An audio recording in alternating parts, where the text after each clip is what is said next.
The Castle by Franz Kafka, continued. Disc 3. Dealing directly with the authorities wasn't all that difficult, for no matter how well organized they were, they only had to defend distant and invisible causes on behalf of remote and invisible gentlemen, whereas he, K, was fighting for something vitally close, for himself, and what's more, of his own free will. Initially, at least, for he was the assailant, and he was not struggling for himself on his own. There were also other forces, which he knew nothing of, but could believe in because of the measures adopted by the authorities. By mostly obliging him from the start in some of the more trivial matters, and no more had been at stake until now, the authorities were depriving him not only of the chance to gain a few easy little victories, but also of the corresponding satisfaction and the resulting well-founded confidence for other, greater battles. Instead, they let K wander about as he wished, even if only in the village, spoiling and weakening him, barred all fighting here, and dispatched him to this extra-official, completely unclear, dull and strange life. If this went on, if he weren't always on guard, he might one day, despite the friendly attitude of the authorities, despite his meticulous fulfillment of his exaggeratedly light official duties, be deceived by the favour seemingly granted him, and lead the rest of his life so imprudently that he would fall to pieces, and the authorities, gentle and friendly as ever, would have to come, as though against their will, but actually at the behest of some official ordinance of which he knew nothing, in order to clear him out of the way. And what did that actually amount to here, the other part of his life? Nowhere else had K ever seen one's official position and one's life so intertwined as they were here, so intertwined that it sometimes seemed as though office and life had switched places. How great, say, was the power Clam wielded over K's service, which, up to now, had been no more than a formality, compared with the power Clam possessed in actual fact in K's bedroom.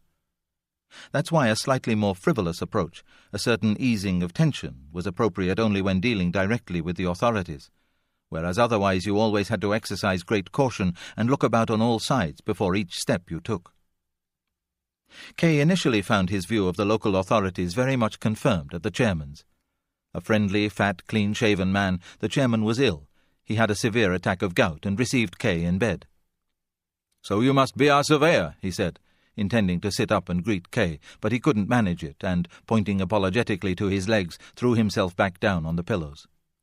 A woman, quite still, almost shadow-like in the dimly lit room, whose small curtained windows made it even darker, brought K a chair and put it by the bed. Sit down, surveyor," said the chairman, "and tell me what you want."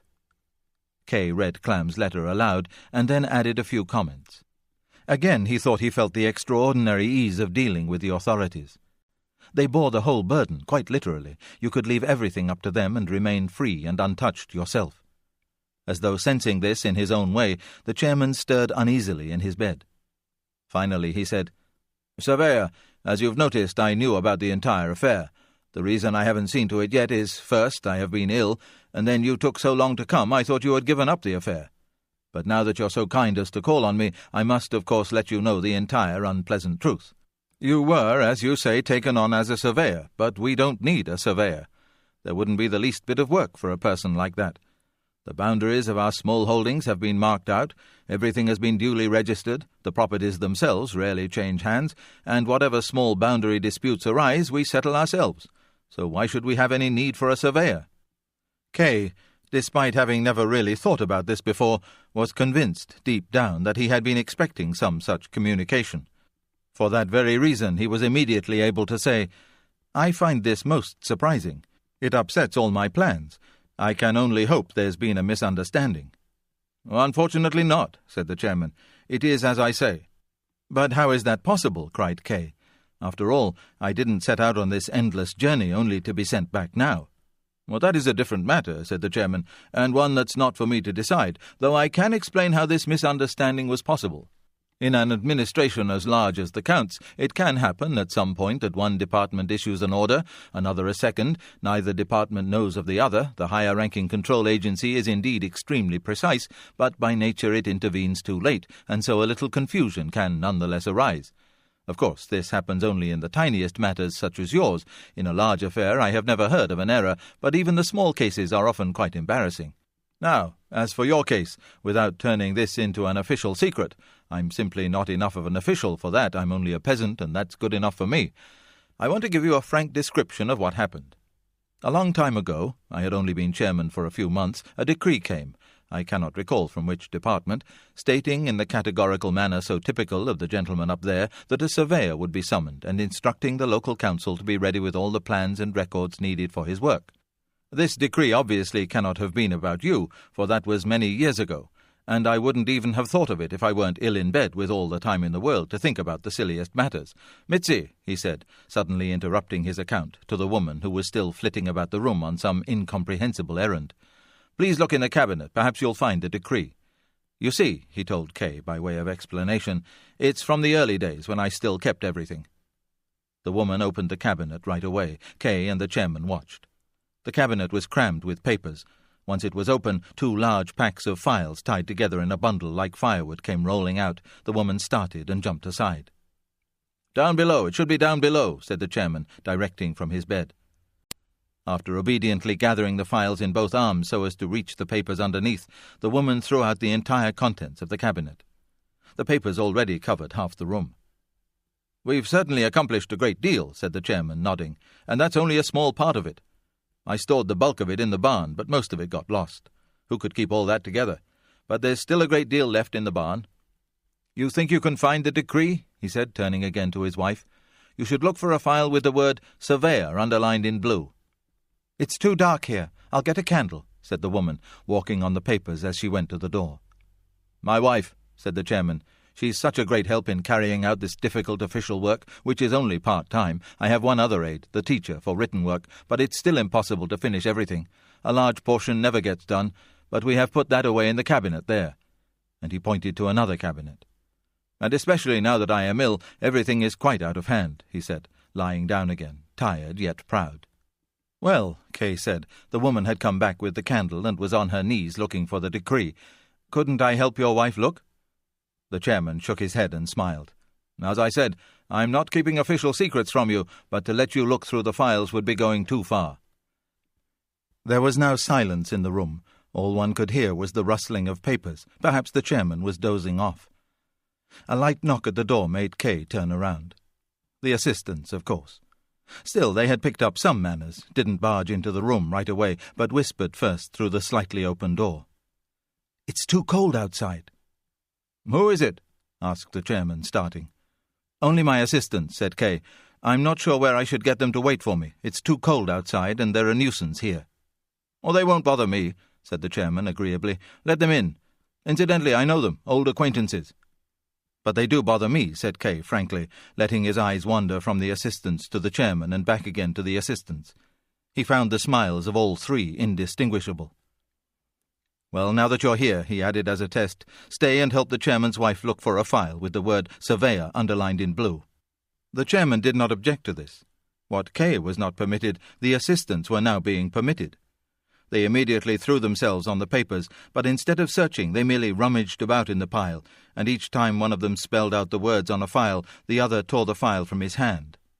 But the woman was still kneeling in front of the empty cabinet. She seemed to have stopped looking altogether. The candle was now some distance from her. The assistants, said the chairman with a self-satisfied smile, as though he himself had arranged all this without anybody else's knowledge. So they bother you? But they're your own assistants? No, said Kay coolly. They simply ran up to me here. Why ran up? He said. You must mean were assigned. Fine, were assigned then, said Kay. But they could just as easily have fallen like snowflakes, given how little thought went into assigning them. Well, nothing ever happens here without due thought, said the chairman, who even forgot about the pain in his foot and sat up. Nothing, said Kay. And what about my being summoned here? Well, even the decision to summon you was carefully considered, said the chairman. But a few minor details introduced some confusion. I can prove this through the files. Well, the files won't be found, said Kay. Won't be found? Cried the chairman. Mitzi, do hurry a bit with your search. I can first tell you the story, though, even without the files. We responded to the decree I mentioned earlier by pointing out gratefully that we don't need a surveyor. However, this reply seems never to have reached the first department, which I shall call A, and went by error to another department, B. So Department A was left without an answer, and unfortunately B didn't receive our entire answer, either because the contents of the file never left us, or because the file itself got lost on the way, though certainly not in the department itself, I'll vouch for that. All that came to Department B in any case was the file folder, which simply had on it a note saying that the enclosed, though in reality unfortunately missing, file dealt with the summoning of a surveyor. Meanwhile, Department A was waiting for our answer. They had preliminary notes on the affair, but as often happens, and this is quite understandable and even justifiable given the precision with which such matters must be handled, the designated official was expecting that we would answer and he would then summon a surveyor, or, if need be, engage us in further correspondence about the matter. As a result, he paid no attention to his preliminary notes and the entire matter slipped his mind. In Department B, the folder reached a functionary famous for his conscientiousness. Sordini is his name, an Italian. Even an insider such as myself cannot understand how a man of his abilities can be kept in what is virtually the lowest position of all. Now, this Sordini did, of course, return the empty folder to us for completion. But by now many months, if not years, had passed since we had received the message from Department A, understandably, for when, as is the rule, a file heads the right way, it arrives at its department in one day at the latest, and is dealt with that same day. But should it ever lose its way, the excellence of the organization is such that the file must zealously seek the wrong way, for otherwise it won't find it, and then it does indeed take a long time. So when we got Sordini's memorandum, we had only the vaguest memories of the affair. There were only two of us then for all this work, Mitzi and I. The teacher hadn't been assigned yet, and we kept copies only in the most important cases. In short, we could answer only vaguely to the effect that we knew of no such summons and that there was no need for a surveyor here. "But," said the chairman, interrupting himself as if he had gone too far in his eagerness to tell the story, or as if it were at least possible that he had gone too far, "does the story bore you?" "No," said Kay. "It amuses me." At that the chairman said, "I am not telling you this for your amusement." "It amuses me," said Kay, "only because it gives me some insight into the ridiculous tangle that may, under certain circumstances, determine a person's life." "Well, you still haven't gained any insight," the chairman said gravely, "and so I can go on." Well, of course, our answer couldn't satisfy a Sordini. I admire the man, even though he torments me. You see, he distrusts everyone. Even, for instance, on countless occasions he finds that someone is a most trustworthy person, on the very next occasion he mistrusts him, as if he didn't know him, or, more precisely, as if he knew him to be a rascal. I think that is right. That's how an official must behave. Unfortunately, by nature, I cannot follow that precept myself. You can see how I'm telling all this openly to you, a stranger. I simply cannot help it. But Sordini immediately distrusted our answer. A lengthy correspondence came about. Sordini asked why I had suddenly realized that a surveyor shouldn't be summoned. With the help of Mitzi's excellent memory, I answered that the initial proposal had come from his own office. That a different office had been involved we had, of course, long since forgotten. And then Sordini said, "Why was I mentioning this official memorandum only now?" I, "Because I had only just recalled it." Sordini, "That was quite odd." I, "It wasn't odd in a long drawn-out affair like this." Sordini, "It certainly was odd, for the memorandum that I recalled did not exist." I, "Of course it didn't exist, since the whole file had been lost." Sordini, "Still, there should be a preliminary note concerning that first memorandum, but there was none." Then I faltered, for I was not so daring as to claim, or even to think, that Sordini's department had made a mistake. "Surveyor, in your thoughts you may be reproaching Sordini for not having been prompted by my claim to make inquiries about the matter in other departments. But that would have been wrong, and I want this man cleared of all blame even in your thoughts. One of the operating principles of the authorities is that the possibility of error is simply not taken into account.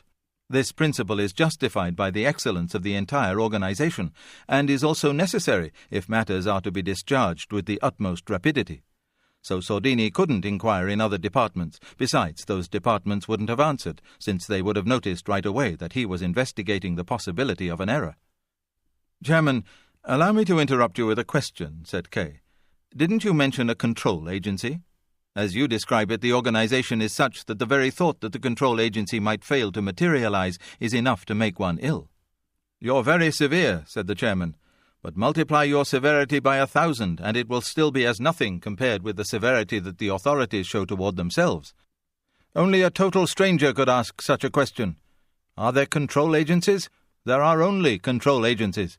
Of course, they aren't meant to find errors in the vulgar sense of that term, since no errors occur, and even if an error does occur, as in your case, who can finally say that it is an error?" "Well, that would be something completely new," cried Kay. "It's very old as far as I'm concerned," said the chairman. Not altogether unlike you, I'm convinced that there has been an error, that Sordini became seriously ill out of despair over this, and that the first control agencies, to which we owe the discovery of the source of the error, also recognize the error here. But who can claim that the second control agencies will judge likewise, and the third, and so on? Perhaps, said Kay, but I would rather not start interfering with considerations like that yet, and also this is the first I have heard of these control agencies, and so naturally I can't understand them yet. Still, I think two things must be distinguished here. First, what happens inside the offices, which can then be officially interpreted this way or that, and second, the actual person, me, who stands outside those offices and is threatened by those offices with a restriction that would be so senseless that I still cannot believe in the gravity of the danger.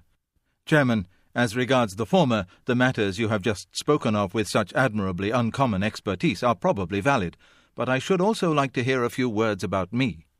I'm getting there, said the chairman, but you wouldn't be able to understand it if I didn't say a few other things first. Even my mentioning of the control agencies just now was premature. So I'm going back to the differences with Sordini. As I said, my defences gradually weakened, but if Sordini has even the slightest advantage over a person, then he has already won, for this sharpens his attention, energy, and wits, and for those under attack he is a terrible sight, but a splendid one for the enemies of the person under attack. Only because I experienced the latter in other cases can I speak of him as I do. And by the way, I have never yet succeeded in setting eyes on him. He cannot come down, he's overburdened with work. I was once told that the walls in his room are hidden behind columns of large bundles of files piled on top of one another. Those are only the files Sordini is working on just then, and since files are constantly being taken from and added to the bundles, all this at great speed, the stacks are constantly falling down, and it's precisely those endless thuds in rapid succession that have come to seem typical of Sordini's study. Well, Sordini is indeed a worker, and pays as much attention to the smallest case as to the biggest. Chairman, said Kay, you're always calling my case one of the smallest, and yet it has kept many officials very busy, and, even if it was perhaps quite small at first, it has, through the zeal of officials of the same type as Mr. Sordini, become a big case. Unfortunately, and very much against my will, for my ambition is not to have big stacks of files concerning me piling up and then crashing down, but to work quietly as a little surveyor at his little drawing-board. Oh, no, said the chairman, it isn't a big case. You have no cause for complaint in that respect. It's one of the smallest of the small cases. It's not the amount of work that determines the rank of a case. You're still far from an understanding of the authorities if you believe that. But even if the amount of work were decisive, your case would still be one of the least significant. The ordinary cases, that is, those without so-called errors, create a far greater quantity of admittedly much more productive work. Incidentally, you still have no idea of the actual work caused by your case, so I want to tell you about that first. Initially, Sordini left me out of it, but his officials came. Every day formal hearings were held at the Gentleman's Inn with respected members of the community. Most stood by me, but a few became suspicious. Land surveying is an issue that deeply affects peasants. They scented some sort of secret deals and injustice. They also found a leader, and Sordini had to conclude from their presentations that if I had raised the matter at the local council, not everybody would have opposed the summoning of a surveyor. And so this perfectly obvious point, namely that there's no need for a surveyor, was at the very least made to seem problematic. In all this, a certain Brunswick played a prominent role. You probably don't know him. Perhaps he isn't bad, just stupid and given to fantasy. He's the brother-in-law of Laserman. Of the master tanner? Asked Kay, and he described the man with the full beard whom he had seen at Laserman's. Yes, that's he, said the chairman. I know his wife, too, Kay said, just on an off chance. Well, that's possible, the chairman said, and he fell silent. She's beautiful, said Kay, though rather pale and sickly. She probably comes from the castle? This was said half as a question. The chairman glanced at the clock, poured medicine into a spoon, and swallowed it quickly. So you are merely acquainted with the office furnishings at the castle? Kay asked rudely. Yes, said the chairman, with an ironic and yet grateful smile. They're the most important thing about it. As for Brunswick, if we could expel him from the community, virtually everyone would be happy, Laserman not least of all. But Brunswick gained some influence at that time. He's not a speaker, but a shouter, and that's good enough for some. And so I was forced to lay the matter before the council, which, by the way, was Brunswick's only success at first, since the council naturally decided by a large majority to have nothing to do with the surveyor. That, too, was years ago, but the matter still hasn't died down, partly through the conscientiousness of Sordini, who tried to probe the motives of both majority and opposition by means of the most meticulous inquiries, partly through the stupidity and ambition of Brunswick, who has various personal contacts with the authorities that he was able to bring into play thanks to his boundless imagination. Sordini, though, didn't let himself be duped by Brunswick. How could Brunswick dupe Sordini? But precisely so as not to be duped, he had to set up new inquiries. But before they had ended, Brunswick had already thought up something else. He's actually quite quick. That's one form his stupidity takes. And now I'm going to talk about a special feature of our official apparatus. In keeping with its precision, it is extremely sensitive. When a matter has been deliberated on at great length, it can happen, even before the deliberations have ended, that suddenly, like lightning in some unforeseeable place, which cannot be located later on, a directive is issued that usually justly but nonetheless arbitrarily brings the matter to a close. It's as if the official apparatus could no longer bear the tension and irritation stemming year in, year out from the same perhaps inherently trivial affair, and had all by itself, without help from the officials, made the decision.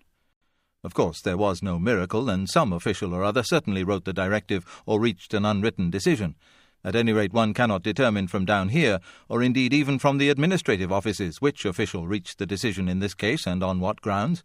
This is only determined much later by the control agencies, and so we never get to hear any more about it. And anyhow, by then, the matter would scarcely interest anybody.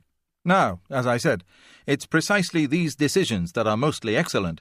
The only disturbing thing is that one only gets to hear about them when it's too late, for one is still passionately discussing a matter that has long since been resolved. I don't know whether such a decision was reached in your case. There is evidence both for and against. But if that had happened, they would have sent for you, and you would have set off on that long journey, which would have taken time, while Sordini would have been working on the same case to the point of exhaustion, Brunswick would have kept up his intrigues, and I would have been tormented by both. I'm only suggesting this as a possibility, but the following I know for sure.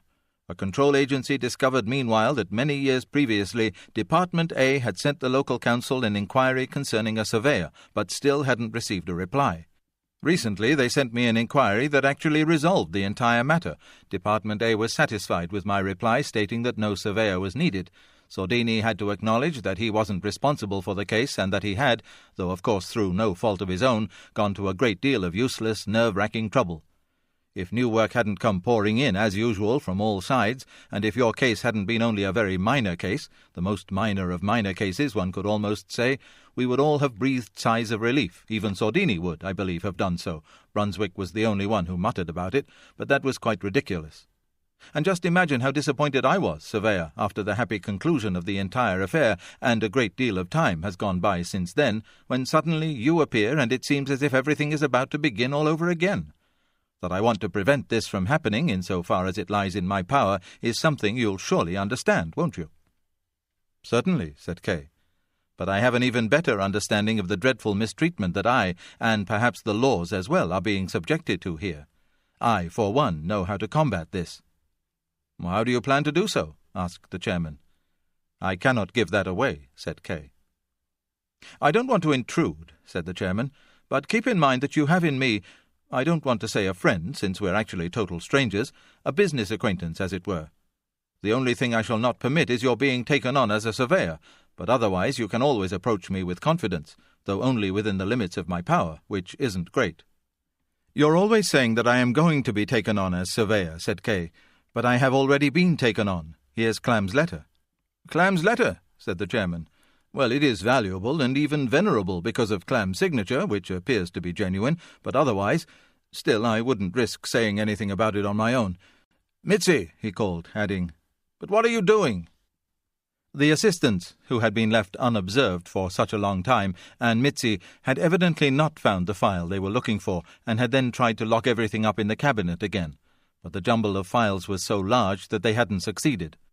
Then it had surely been the assistants who had hit upon the idea that they were now carrying out. They had put the cabinet on the floor, stuffed all the files in, then sat down with Mitzi on the cabinet door, and were now trying to force it down slowly. So the file hasn't been found, said the chairman. A pity, but of course you already know the story. We no longer need the file. Besides, it'll turn up. It must be at the teacher's. He has many more files. But come here with the candle, Mitzi, so you can read the letter with me. Mitzi came over. She looked even more insignificant and grey, sitting on the edge of the bed and clasping her strong and vigorous husband, who had his arm around her. All one could make out in the candlelight was her small face, with its distinct stern lines, softened only by the decay of age. She had barely looked at the letter when she clasped her hands lightly. "From Clam," she said. They read the letter together, whispering to each other from time to time, and finally, as the assistants shouted, "Hurrah!" for they had finally pushed the cabinet door shut, and Mitzi watched them in silent gratitude, the chairman said, "Mitzi agrees with me completely, and now I can probably risk saying what I think. This letter isn't an official letter, but rather a private one. That is already clearly apparent from the heading, 'My dear Sir.' Besides, it doesn't say a word about your having been taken on as surveyor. Rather, it refers only in general terms to the lordly services, and even then the phrasing isn't binding, since you have merely been taken on as you know. In other words, the burden of proving that you've been taken on rests with you. Lastly, you're referred exclusively to me, the chairman, who, as your immediate superior, will provide you with all further particulars, and that has, of course, already been largely taken care of. All this is utterly clear to anyone who is capable of reading official letters, and therefore better still at reading unofficial ones. That you, a stranger, cannot make this out doesn't surprise me. All in all, the letter merely means that Clam intends to look after you personally should you be accepted into the lordly services." "Chairman," said Kay, "you interpret the letter so well that all that's finally left is a signature on a blank sheet of paper. Can't you see how you're disparaging the name of Clam, which you pretend to respect?" "Oh, that is a misunderstanding," said the chairman. "The significance of the letter hasn't escaped me, nor am I disparaging it with my interpretation, quite the contrary. A private letter from Clam has far greater significance than would an official letter, but not the significance you give it." "You know Schwarzer?" asked Kay. "No," said the chairman. "Perhaps you do, Mitzi?" "You don't either?" "No, we don't know him." "Well, that's odd," said Kay. "He is the son of a sub-steward." "Dear surveyor," said the chairman, "how am I supposed to know all the sons of all the sub-stewards?" "Fine," said Kay. "Then you have to believe me when I say it's he. The day I came, I had an annoying encounter with this Schwarzer. He then made inquiries by telephone, spoke to a sub-steward called Fritz, and was told that they had taken me on as surveyor. How do you explain that, Chairman?" "Well, quite simple," said the chairman. "You haven't ever really come into contact with our authorities. All those contacts are merely apparent, but in your case, because of your ignorance of the situation here, you think they're real. As for the telephone, look, in my own house, though I certainly deal often enough with the authorities, there's no telephone. At inns and in places like that it may serve a useful purpose, along the lines, say, of an automated phonograph, but that's all. Have you ever telephoned here?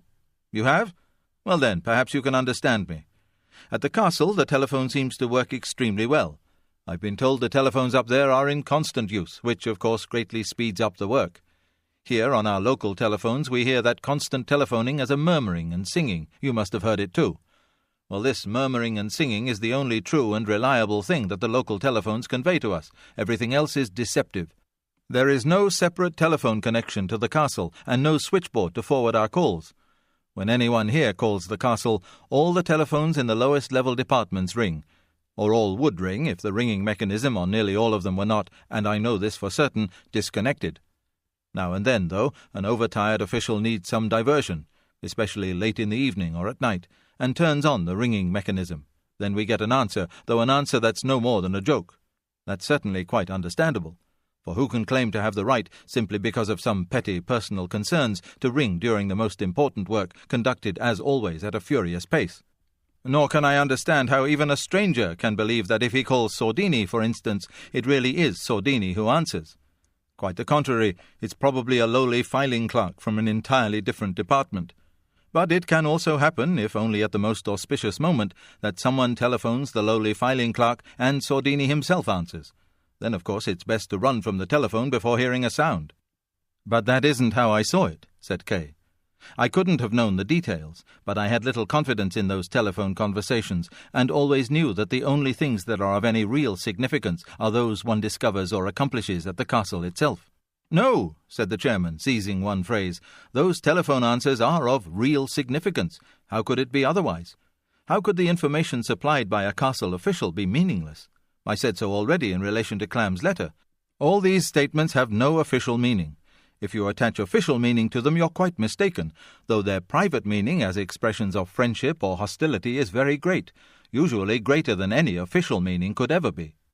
"Fine," said Kay. "If all that is indeed so, then I must have plenty of good friends at the castle." On closer inspection, the idea the department had many years ago of possibly sending for a surveyor at some point was a friendly gesture toward me, and from then on there was one such gesture after the other, until it came to a bad end with my being enticed here and threatened with being thrown out. "There is some truth in your view," said the chairman. "You're right that the castle's statements shouldn't be taken literally. Still, caution is always necessary, not only here, and the more important the statement, the greater the need for caution. But what you then say about your being enticed here I find incomprehensible. If you had paid closer attention to my observations, you would know that the question of your being summoned here is far too difficult to be dealt with in one little conversation." "Well then," said Kay, "the only possible conclusion is that everything is very unclear and insoluble except for my being thrown out."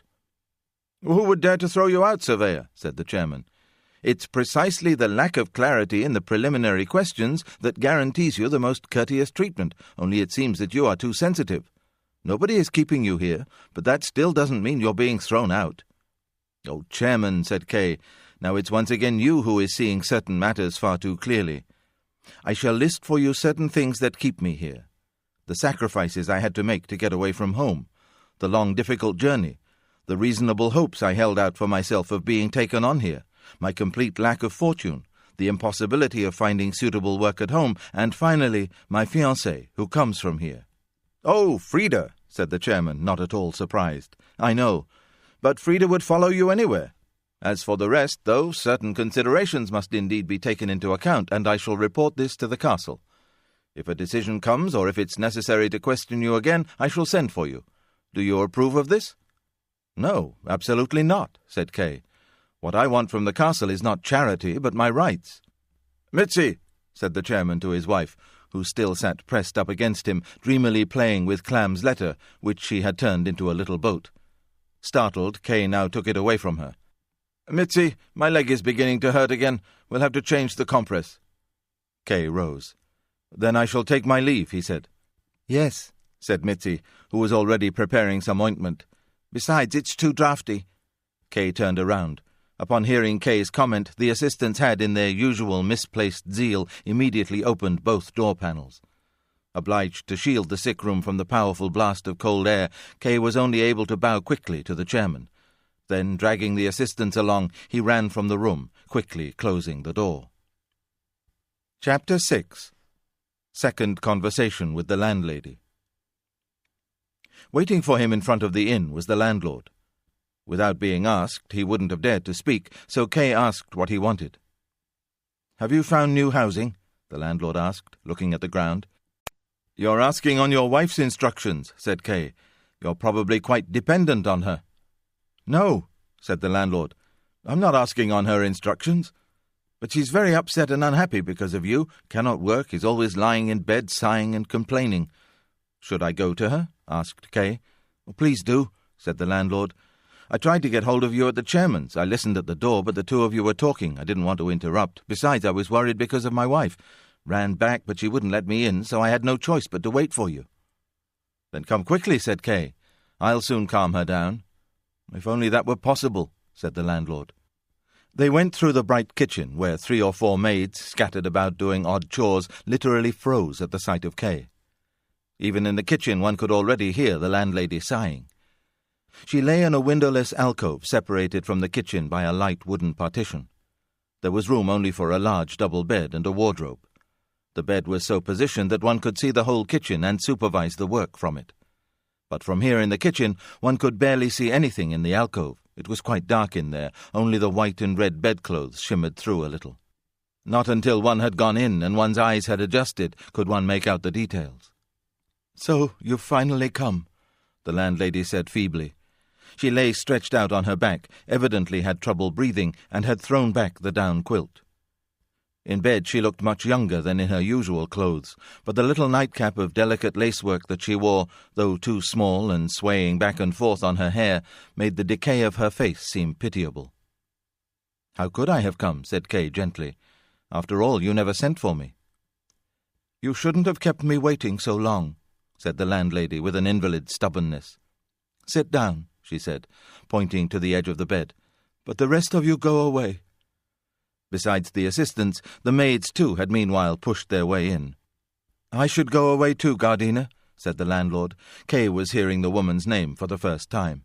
"Of course," she said slowly, and as though she had other thoughts on her mind, she added absent-mindedly, "Why should you of all people stay?" Yet once all of them had withdrawn to the kitchen, this time even the assistants followed immediately, but then they were after a maid, Gardiner showed enough presence of mind to realize one could hear everything that was said here from the kitchen, for the alcove had no door, and so she ordered them all to leave the kitchen. This happened at once.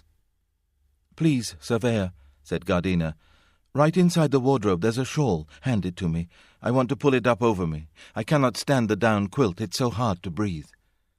And once Kay had given her the shawl, she said, "Look, it's a beautiful shawl, isn't it?" To Kay it seemed like an ordinary woolen shawl. He felt it once again, merely to be obliging, but said nothing.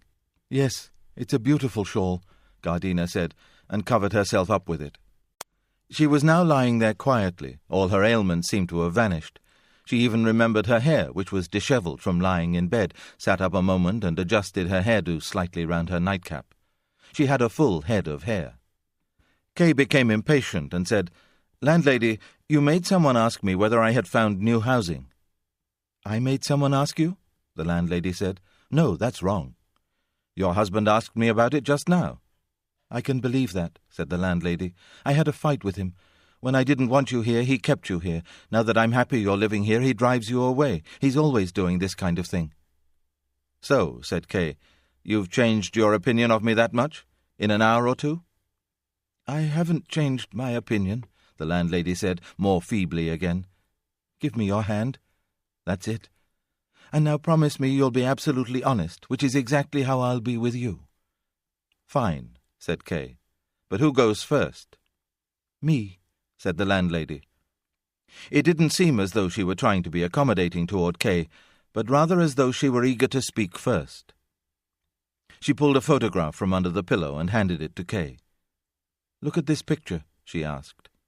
So as to see better, Kay took one step back into the kitchen, but even there it wasn't easy to make anything out in the picture, for it was faded with age, broken in several places, crushed and stained.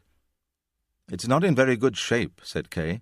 "Alas, alas," said the landlady, "that's what happens when one keeps carrying it around for years. But if you look at it closely, you'll surely be able to make everything out. Besides, I can help you. Tell me, what do you see? I like hearing things about the picture. So what is it?" "A young man," said Kay. "Right," said the landlady. "And what's he doing?" "He's lying down, I think, on a board, stretching and yawning." The landlady laughed. "That's quite wrong," she said. "But here's the board, and he's lying here," said Kay, insisting on his point of view. "But take a closer look," said the landlady in annoyance. "Now then, is he really lying there?" "No," Kay now said. "He isn't lying there. He's hovering. And now I can see that it's not a board, but most likely a rope. And the young man is doing a high jump." "That's it," said the landlady, delighted. "He's jumping. That's how the official messengers practice." "Well, I knew you would make it out. Can you see his face, too?" "I can't see much of his face," said Kay. "He's obviously making quite an effort. His mouth is open, his eyes are screwed up, and his hair is blowing about." "Very good," said the landlady appreciatively. "That's all anybody who hasn't seen him in person could possibly make out. But he was a handsome youth. I caught only one fleeting glimpse of him, and yet I shall never forget him." "So who was it?" asked Kay. "The messenger," said the landlady. "The messenger Clam first summoned me with." Kay found it impossible to listen closely. He was distracted by rattling glass. He immediately found the cause of the disturbance. The assistants were standing outside in the courtyard, hopping from one foot to the other in the snow. They acted as if they were happy to see Kay again. Out of happiness they pointed him out to each other by tapping on the kitchen window. At a threatening gesture from Kay, they stopped right away, and each tried to push the other back. But one of them slipped past the other, and now they were back at the window again. Kay rushed into the alcove where the assistants couldn't see him, and he didn't have to see them. But there, too, the faint and as if imploring rattle of the window panes pursued him for quite a while. "Those assistants again," he said to the landlady, so as to excuse himself, pointing out the window. But she was paying no attention to him. She had taken the picture from him, looked at it, smoothed it out, and pushed it back under the pillow. Her movements had become slower, not out of weariness, but under the burden of memory. She had wanted to tell Kay something, and had forgotten him because of the story. She played with the fringe of her shawl.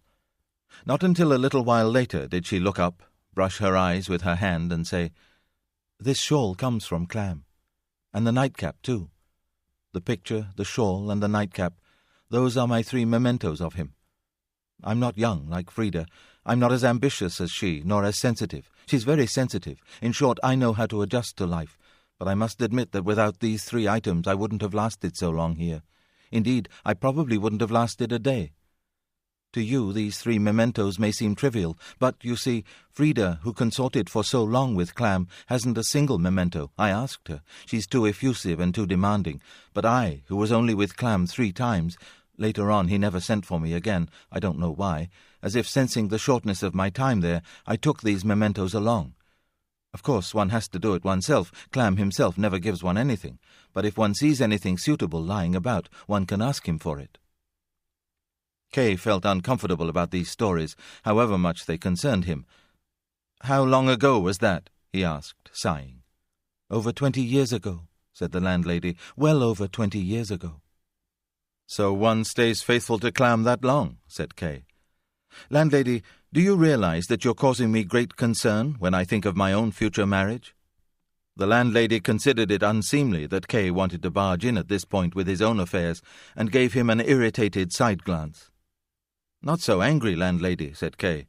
"I'm certainly not saying a word against Clam, but through force of circumstances I have entered into certain relations with Clam.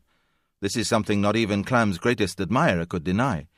And so, as a result, whenever Clam is mentioned, I must also think of myself. That cannot be helped.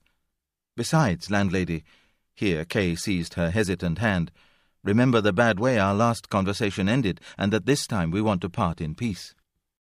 "You're right," the landlady said, bowing her head. "But spare me. I'm no more sensitive than anyone else. On the contrary, everybody has sensitive spots. I have only this one." "Unfortunately, I have the same one," said Kay. "But I shall certainly restrain myself. Now, landlady, tell me how I should endure this dreadful fidelity to Clam in my own marriage, assuming Frida is like you in this respect." "Dreadful fidelity," the landlady repeated sullenly. "Well, is it fidelity? I'm faithful to my husband, but to Clam? Clam once made me his mistress. Can I ever lose that distinction? And you ask how you should endure this with Frida?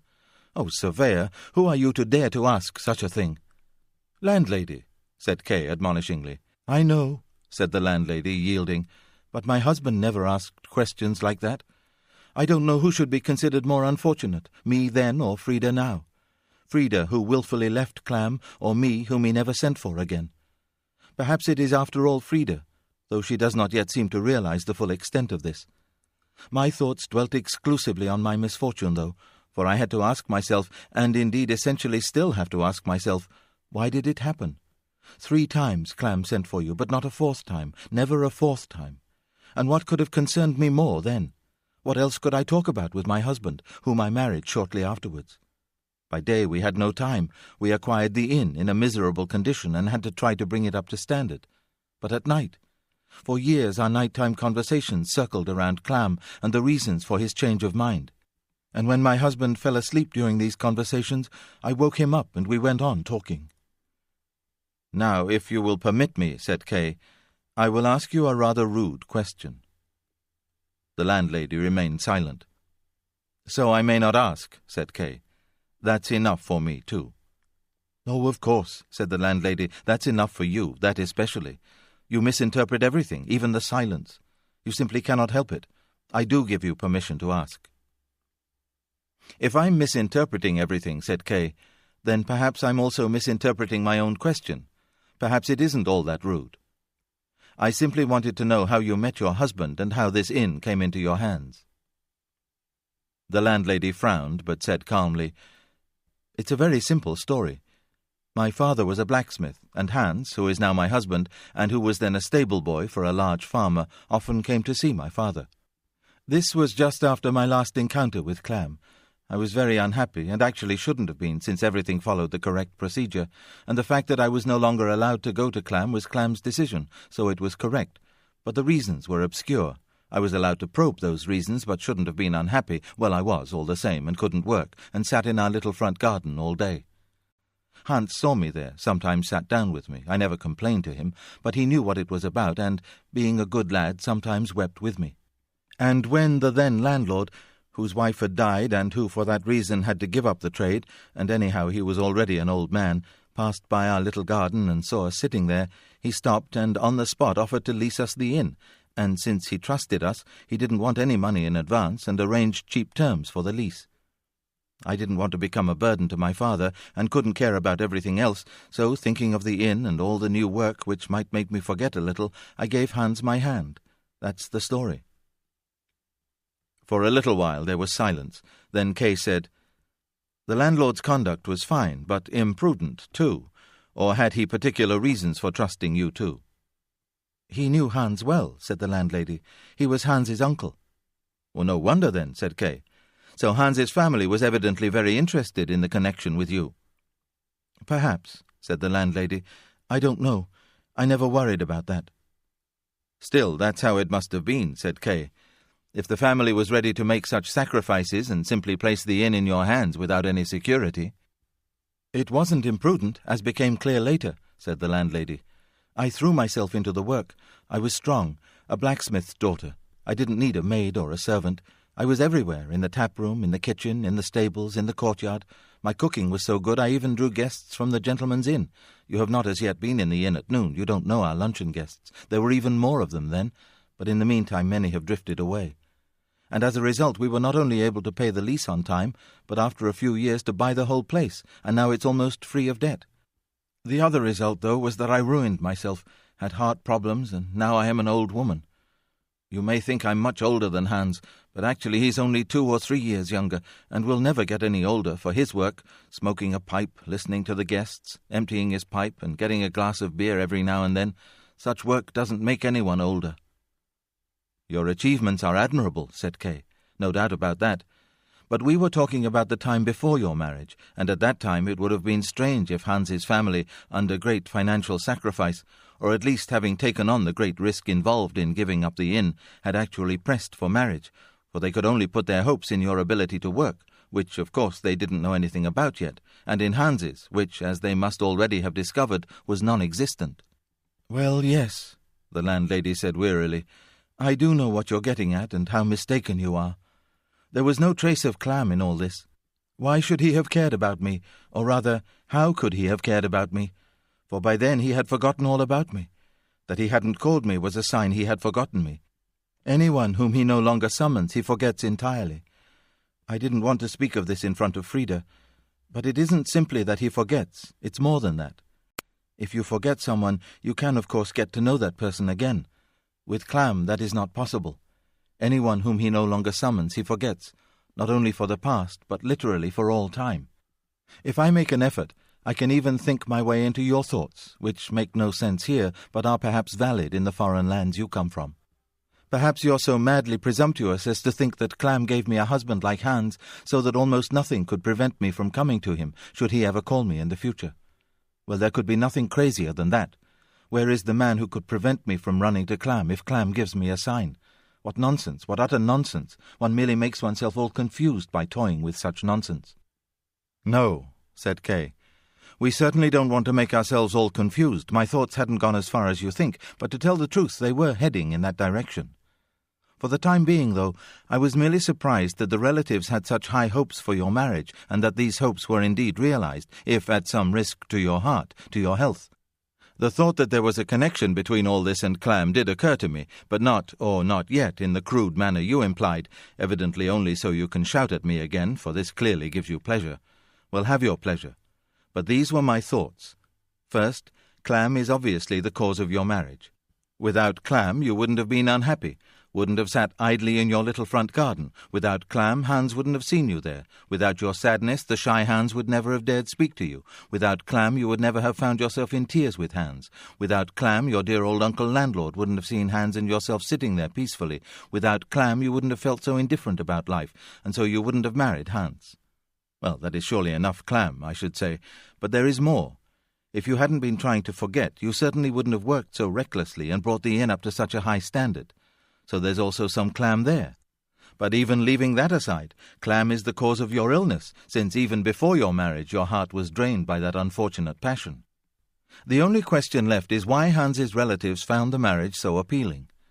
You yourself once mentioned that being Clam's mistress is an increase in stature that cannot be lost, so perhaps that is what attracted them. But I believe they were also hoping that the lucky star which led you to Clam, assuming it was indeed a lucky star, but you claim it was, belonged to you and would remain yours and would not, say, abandon you as quickly or as suddenly as Clam did. "Do you mean all of this seriously?" asked the landlady. "Very seriously," said Kay quickly. "Only I think that the hopes of Hans's relatives were neither completely justified nor completely unjustified, and I also think I recognize the mistake you've made. Outwardly, everything does seem to have worked out. Hans is well provided for, has an imposing wife, enjoys great esteem, the inn is free of debt. But everything didn't actually work out. With a simple girl, whose first great love he would have been, Hans would certainly have been far happier. If he sometimes stands about the inn as if lost, as you chide him for doing, that's because he truly does feel lost. Not that this makes him unhappy, that's for sure. I know him well enough by now to be able to say so. But it's equally certain that this handsome, sensible lad would have been happier with another wife, and by happier I mean more independent, more diligent, and more manly. And after all, you yourself certainly aren't happy, and as you yourself said, without those 3 mementos you wouldn't want to go on living, and you also have a weak heart. So was it wrong of his relatives to hope? I don't think so. There were blessings above you, but nobody knew how to get them down." "And what was it we failed to do?" asked the landlady. She was now lying stretched out on her back, gazing up at the ceiling. "Ask Clam," said Kay. "So we're back to you," said the landlady. "Or to you," said Kay. "Our concerns overlap." "So what do you want from Clam?" said the landlady. She had sat up straight, shaken out the pillows so she could lean on them as she sat, and now looked Kay directly in the eye. "I've told you openly about my own case, which you could learn something from. Tell me just as openly what you want to ask Clam. I had difficulty persuading Frida to go to her room and stay there. I was afraid you wouldn't speak openly enough with her here." "I have nothing to hide," said Kay. "But first I must point out one thing. Clam forgets at once, you said. Well, first, I find that highly improbable, and second, it cannot be proved. It's obviously nothing but a legend, concocted in the girlish minds of those who just happen to be in Clam's good graces. I'm surprised you believe in such a trite fabrication." "It is not a legend," said the landlady, "but comes from general experience." "So it can be refuted by new experiences," said Kay. "But then there is one other difference between your case and Frida's. As for Clam's not having called Frida again, in a sense no such thing happened. He called her, but she didn't comply. It's even possible he's still waiting for her." The landlady remained silent, merely observing Kay from head to toe. Then she said, "I want to listen quietly to all you have to say. It's better if you speak openly and don't spare my feelings. I have only one request. Do not use Clam's name. Call him he or something else, but not by his name." "Gladly," said Kay. "But it's difficult to say what I want from him. First I want to see him close up. Then I want to hear his voice. Then I want him to tell me where he stands concerning our marriage. Whatever other requests I make will depend on how the conversation goes. A number of subjects may come up, but for me the most important thing is simply to be standing there opposite him. I have not yet spoken directly to a real official, you see. That seems harder to achieve than I had thought. But now I have an obligation to speak with Clam, the private individual, and to my mind that is much easier to accomplish. I can only speak with the official in his perhaps inaccessible office at the castle, or, and this is already quite dubious, at the gentleman's inn. But I can speak with the private individual at the inn, on the street, anywhere I manage to meet him. The chance of having the official face-to-face as well is something I shall gladly accept, but that isn't my primary goal." "Fine," said the landlady, pressing her face into the pillows as if she were saying something shameful. "If I succeed through my connections in getting your request for a conversation forwarded to Clam, promise me you won't try anything on your own initiative until an answer comes down." "That I cannot promise," said Kay, "much as I would like to grant your request, or whim. This is urgent, you see, especially after the unfavourable outcome of my meeting with the chairman." "Well, that objection isn't applicable," said the landlady. "The chairman is utterly insignificant." "So you never noticed? He wouldn't last a day in his position were it not for his wife, who runs everything." "Mitzi?" asked Kay. The landlady nodded. "Well, she was there," said Kay. "Did she express an opinion?" asked the landlady. "Well, no," said Kay, "but I did not get the impression that she was capable of that." "That's it," said the landlady. "That's how wrongly you view everything here. Besides, the chairman's decision concerning you has no significance, and I shall certainly speak with his wife at some point. And if I now promise you that Clam's reply will arrive a week from now at the latest, then you will surely not keep on coming up with new reasons for not giving in to me." "Well, none of that is decisive," said Kay. "My decision stands, and I would try to carry it out even if the answer that arrived were negative. But since this has been my intention from the start, I obviously cannot request an interview in advance. What remains in the absence of that request, a daring but well-meant venture, would, after an adverse answer, be open rebellion. And that, of course, would be far worse." "Worse," said the landlady. "It's rebelliousness anyhow. And now do as you like. Hand me my skirt." Showing no consideration for Kay, she pulled on her skirt and hurried to the kitchen. For some time now a commotion had been audible from the parlour. Someone was knocking on the spy window. The assistants had at one point opened it and shouted in that they were hungry. Other faces had appeared there too. Even a song, faint but in several parts, could be heard. Kay's conversation with the landlady had naturally very much delayed the cooking of lunch. It was not yet ready, but the guests were assembled. Still, nobody had dared to defy the landlady's prohibition by entering the kitchen. But now, when the observers at the spy window announced that the landlady was coming, the maids immediately ran into the kitchen. And when Kay entered the parlour, an amazingly large company, more than 20 men and women, dressed provincially, though not like peasants, poured from the spy window where they had gathered to the tables in order to secure places for themselves. Only at one small table in the corner was a couple already seated with several children. The man, a friendly blue-eyed gentleman with tousled grey hair and a beard, was bending down to the children and beating time with a knife for their song, which he kept trying to quiet down. Perhaps he wanted to make them forget their hunger by getting them to sing. The landlady excused herself before the company with a few casually spoken words. Nobody reproached her for this. She looked around for the landlord, who had surely fled the difficult situation some time ago. Then she went slowly into the kitchen. For Kay, who was hurrying to Frida in his room, she hadn't a glance to spare. Chapter 7. The Teacher. Upstairs, Kay met the teacher. The room was fortunately almost unrecognizable, so diligent had Frida been. It had been given a good airing, the stove was lit, the floor had been scrubbed, the bed straightened out, the maids' things, all that disgusting rubbish, including their pictures, had vanished, and the table, which used to stare at you with its dirt-encrusted top no matter which way you turned, had been covered with a crocheted white cloth. Now you could receive guests. That Kay's small batch of laundry, which Frida had obviously washed this morning, hung by the stove to dry, barely spoiled the effect. The teacher and Frida had been sitting at the table. They rose as Kay entered. Frida greeted Kay with a kiss. The teacher bowed slightly. Kay, still distracted and uneasy after the conversation with the landlady, began to excuse himself for not having visited the teacher. It was as if he assumed that the teacher had become impatient over his failure to appear and had now called on him instead. In his measured way, the teacher seemed only gradually to recall that he and Kay had once spoken about a possible visit. "Surveyor," he said slowly, "you are indeed the stranger I spoke to in the church square a few days ago." "Yes," said Kay curtly. The sort of thing he had put up with earlier in his isolation he no longer had to tolerate in his own room. He turned to Frida and mentioned an important visit he had to make at once and needed to be as well dressed as possible for. Immediately, without asking for an explanation, Frida called the assistants, who were busy inspecting the new tablecloth, and ordered them down to the courtyard to clean with great care Kay's clothes and shoes, which he had already begun to remove. She herself took a shirt from the line and ran down to the kitchen to iron it. Now Kay was alone with the teacher, who again sat at the table in silence. Kay made him wait a little longer, took off his shirt, and began to wash at the basin. Only then, with his back to the teacher, did Kay ask why he had come. "I have come on instructions from the chairman," he said. Kay was prepared to listen to the instructions, but since Kay's words were difficult to understand with all the splashing, the teacher had to come closer, and he leaned against the wall next to Kay. Kay excused his washing and his agitation by mentioning the urgency of the planned visit.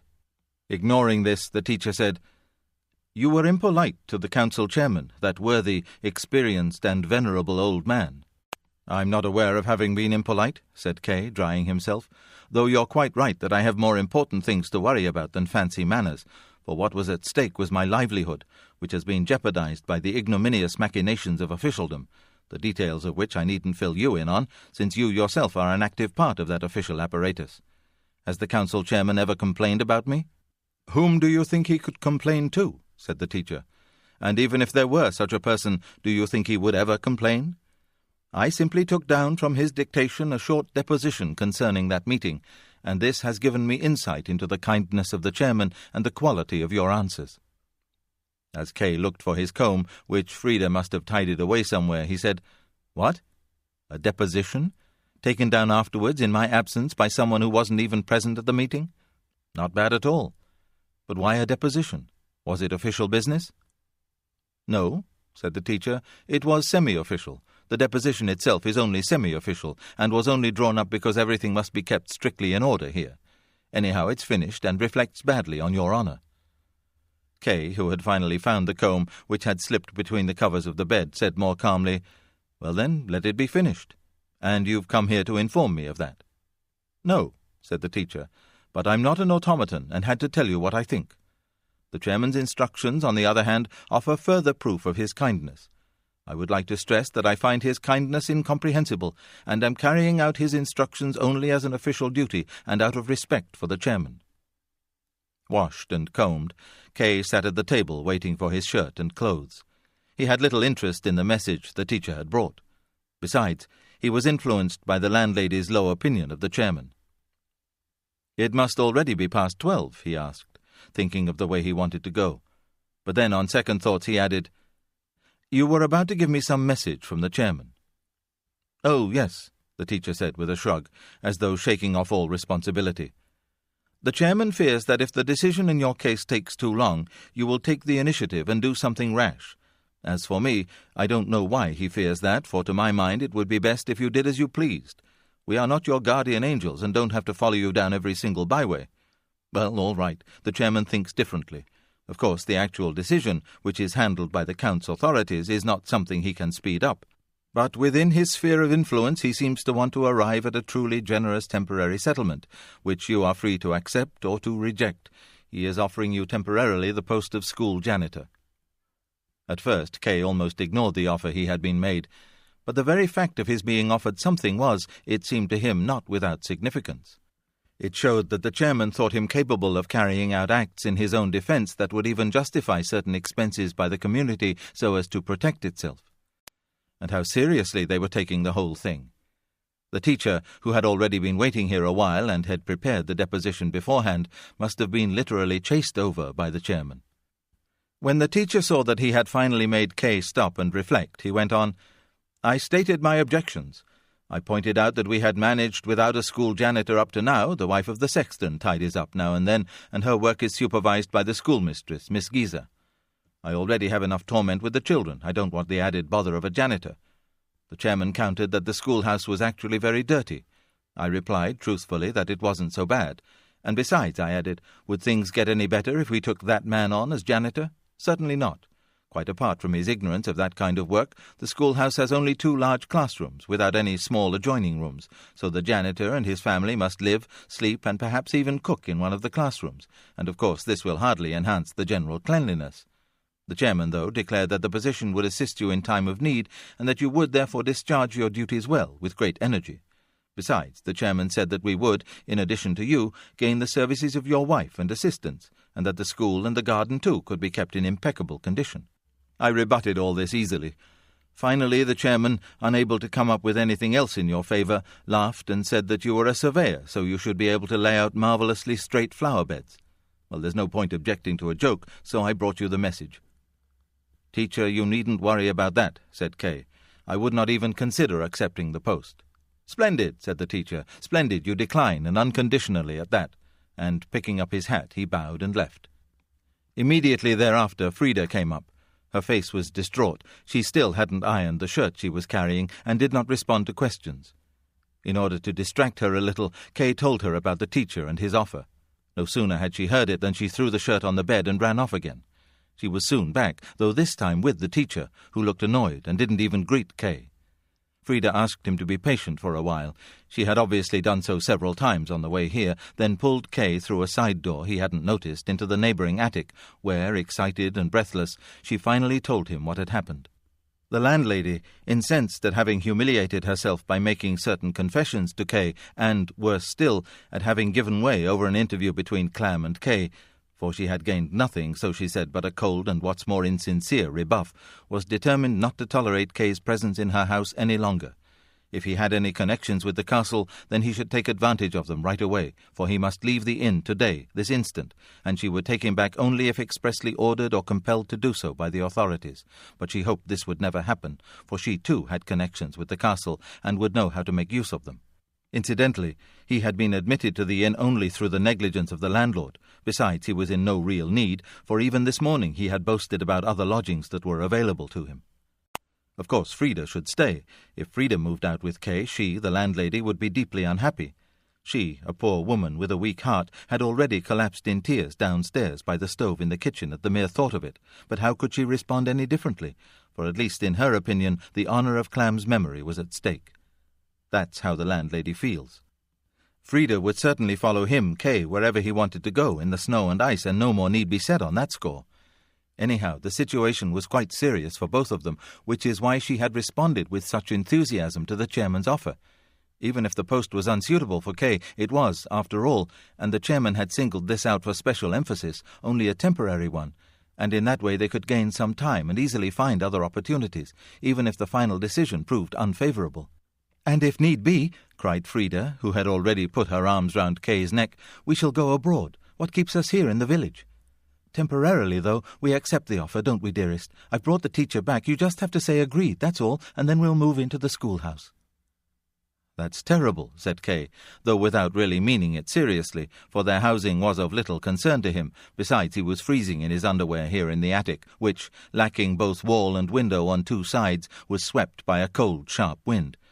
"Now that you've done up the room so beautifully, we're supposed to move out. I have little desire, very little desire, to take on the post.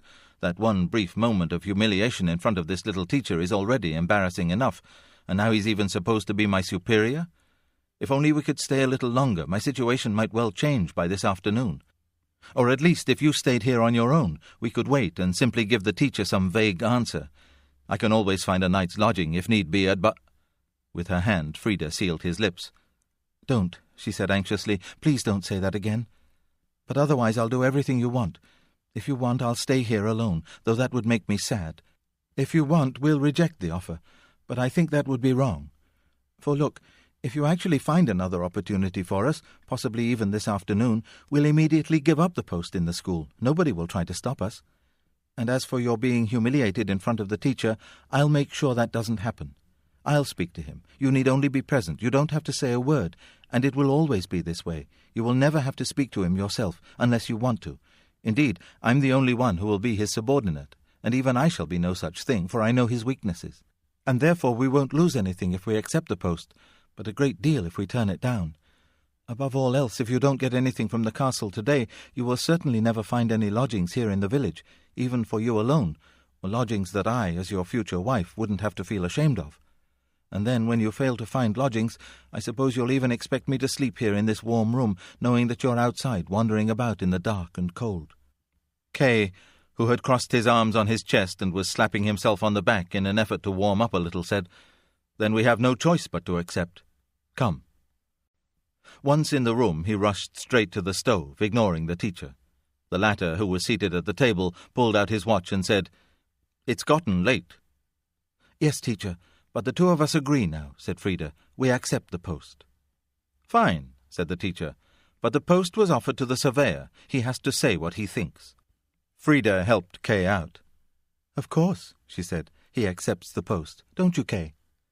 Kay could therefore confine himself to a simple yes that was addressed not to the teacher, but to Frida.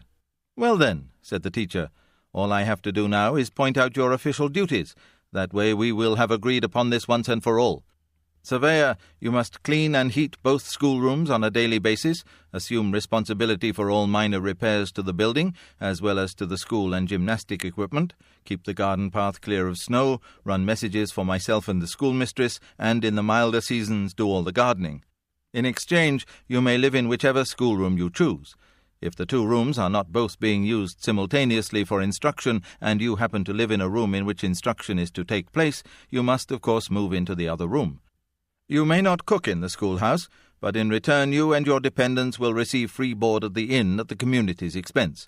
That your conduct must remain in keeping with the dignity of the school, and that the children especially must not witness any disagreeable domestic scenes, particularly during class, I mention only in passing, for this is of course something that you, an educated person, must already know. In this regard, I would also point out that we must insist that you legalize your relations with Miss Frida as soon as possible. To cover these issues and a few other minor points, there will be an employment contract, which you must sign on moving into the schoolhouse." All this seemed unimportant to Kay, as if it didn't apply to him, or at least weren't binding on him. But annoyed by the teacher's self-importance, he said casually, "Oh yes, simply the usual commitments." In an effort to cover up that comment, Frida inquired about the salary. "The payment of a salary," said the teacher, "will only be considered after a 1-month probationary period." "But that will make it hard for us," said Frida. "We are supposed to get married on almost no money and set up a household with nothing. Teacher, couldn't we petition the council for a small salary right away? Would you recommend this?" "No," said the teacher, addressing his remarks, as always, to Kay alone. "Such a petition would be approved only if I recommended it, and I would not do so. You're being awarded this post as a favour, and if one remains conscious of one's official responsibilities, one shouldn't push such favours too far." Now, however, Kay broke in, almost against his will. "Teacher, as far as the favour goes," he said, "I believe you are mistaken. The favour may be more on my side." "No," said the teacher, smiling, now that he had actually forced Kay to speak. This book is continued on Disc 4.